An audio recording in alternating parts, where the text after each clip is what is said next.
అధికారం వస్తే బాగుంటుంది అనుకుంటారు? అధికారం వచ్చినా ఎవరు వచ్చినా మన బతుకులు అయితే మారవు నాకు తెలిసినంత వరకు. మనం చేసుకొని తినాల్సిందే. ఎవరు వచ్చినా కూడా ఇంతే పరిస్థితి ఉంది. వాలంటీర్ వ్యవస్థ ఎట్లా ఉందంట? వాలంటీర్ వ్యవస్థ అంటే కాల్ చేయలేని వాళ్ళకి అదే మేలు, బాగున్న వాళ్ళు కూడా అదే పరిస్థితి, బాగలేని వాళ్ళతో అదే పరిస్థితి. ఇవి బాగలేకున్న వాళ్ళు అయితే వాళ్ళు స్టోర్కి పోయి తెచ్చుకోవాలన్నాం అనేది లేదు. బాగలేకున్న వాళ్ళు అదే పరిస్థితి. వస్తాడు ఇంటికి ఆగనే మా ఇంటికాడ ఆపు అంటాడు. ఆడ ఆపితే వేయించుకుంటా లేకుండా ఏమి రా వెనక అంటాడు. జగన్ ప్రవేశపెట్టిన నవరత్నాలు అనే కాన్సెప్ట్ ఎంతవరకు సక్సెస్?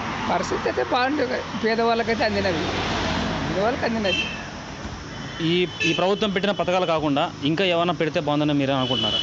రైతుకి సబ్సిడీ ఇస్తే కానీ, రెండోది వచ్చేసి ఎరువులు కానీ, మందులు తక్కువ ఇస్తే రైతు బాగుంటే బాగా, వైద్యము, పిల్లల చదువు, ఈ మూడు ఉంటే అసలు ఇవన్నీ పథకాలు అవసరమైన. ఎవరే కూటికి లేకుండా లేరు, అందరూ అన్నం తినేవాళ్ళే. ప్రతి ఒక్కరు బతక తెరువుకు ఆధారం ఉంటుంది. కానీ బతక తెరువు కొరకు మనకి ఏమన్నా ఫ్యాక్టరీలు కానీ, చదువుకున్న వాళ్ళకి ఏదన్నా అవకాశాలు, ఉద్యోగాలు కానీ అలాంటివి కల్పించాలి. ఊకున్న వాళ్ళకి డబ్బులు ఇస్తే ఈరోజు ఉంటాయి, రేపు పోతాయి. డబ్బులు పరిస్థితి వేరు. ఈరోజు ఏమవుతుంది, నీ 10,000 ఇస్తే ఈరోజు అయిపోయి కొడతావు. అదే 10,000 రూపాయలు పని చేస్తే నీ కుటుంబం బాగుపడుతుంది. ఏం పని చేస్తావంటే పలానా పని చేస్తా అని చెప్తే. ఉద్యోగాల కల్పన అనేది ఇంపార్టెంట్ అంటారు? ఉద్యోగాలే ఇంపార్టెంట్ కదా. యూత్ దెబ్బతినే లేదు. ఇప్పుడు 62 ఏళ్ళకి ఎంప్లాయీస్ పెంచే ఏం చేస్తావు? ఎంప్లాయీస్ పెంచితే ₹1,00,000 జీతం ఇచ్చేవరకు 10,000 ఇచ్చినా కూడా బాగుపడతారు కదా.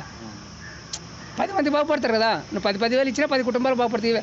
వాలంటీర్ వ్యవస్థ ఇప్పుడు కనిష్టం ఒక ఊళ్ళో 20 మంది అనుకో, 5,000 ఇచ్చినా వాళ్ళు 5,000 రూపాయల కన్నా బతుంటారు కదా. నేను ఏమంటున్నానంటే ఎక్కువ శాతము యూత్ దెబ్బతినుకోకుండా చూడాలా. ఏ ప్రభుత్వం అని రండి, ఇది వచ్చినా అది వచ్చినా యూత్ ఎట్లుంటుంది అంటే, ఇప్పుడు వయసు 32, 35 వచ్చిన వాళ్ళు ఉంటారు. అక్కడ ఉద్యోగాలు రాక, ఇంట్లో భూ పెట్టలేక, తల్లిదండ్రుల అవస్థ చూడలేవు. అది చేస్తారు, సుగ్గులు పోయి బతుతారు. ఇంకా అప్పుడు సుగ్గులు పోయి బతికేది నువ్వు ఒక సంస్థ ఏదో ఒకటి ఫ్యాక్టరీ ఏదో ఒకటి స్థాపిస్తే దాంట్లో పడతారు కదా. లేదంటే డిఎస్ నోటిఫికేషన్ ఇచ్చే మళ్ళీ దాన్ని బంద్ చేసే. ఒక్కదాన్ని ఏదన్నా చేయాలనుకున్నప్పుడు, నీ మనసులో కలిగినప్పుడు ఖచ్చితంగా దాన్ని అమలు చేయాలా.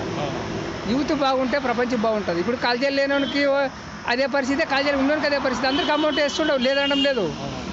కానీ ఉపాధి కల్పించడం ధర్మం. అంటే అమౌంట్ ఫ్రీగా ఇవ్వకోకుండా ఏదైనా ఇస్తే ఏం లాభం మాటాను. ఇప్పుడు నువ్వు పని చేస్తే తినేది వేరే, పని చేయకుండా తినేది వేరే.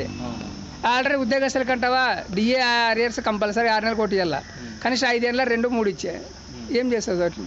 ఇప్పుడు శాలరీస్ కూడా మన పడడం లేదు. 1 తారీఖు అస్సలు పడడం లేదు. మీరు గవర్నమెంట్ ఎంప్లాయీ? నేను గవర్నమెంట్ ఎంప్లాయీ. సో శాలరీస్ మీకు టైం వస్తే పడట్లేదు? టైం టు టైం అయితే పల్లె. మీకు ఏమైనా అలవెన్సెస్ కానీ ఇంకేమైనా సపరేట్గా? అలవెన్స్ వస్తాయి, డిఏ రేట్స్ కంపల్సరీ రావాల్సిందే. కానీ రావట్లేదా? డిఏ ఇప్పుడుగా 2022 ఇప్పుడు ఇచ్చినాడు. ఇప్పుడు సిపిఎస్ గురించి మనకి ఓపీఎస్ చేస్తానని చెప్పి సిపిఎస్ అని చెప్పి, సిపిఎస్ తీసి ఓపీఎస్ అనే, జీపీఎస్ అని ఓల్డ్ పింఛన్ పెడతానని ఫస్ట్ చెప్పింది ఒకటి, చేసింది ఒకటి.